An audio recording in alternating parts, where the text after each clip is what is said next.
خدا کے عظیم پیغمبر حضرت ابراہیم علیہ السلام نے کئی سالوں تک بت پرستی کے خلاف جدوجہد کرنے کے بعد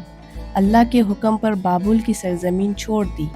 تاکہ دوسری سرزمینوں کے لوگوں کو بھی خدا کی عبادت کی طرف بلائیں۔ حضرت ابراہیم علیہ السلام اپنی بیوی حضرت سارہ اور کچھ ساتھیوں کے ساتھ کئی سرزمینوں سے گزرے اور آخر کار فلسطین میں آباد ہوئے۔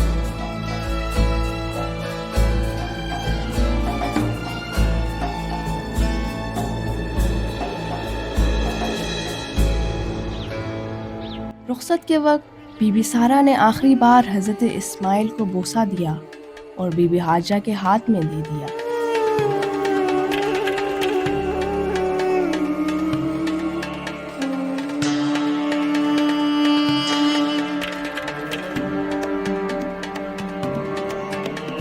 اللہ نے اپنے پیغمبر کا پیغام دنیا کے تمام لوگوں تک اور قیامت تک آنے والے سب انسانوں تک پہنچا دیا۔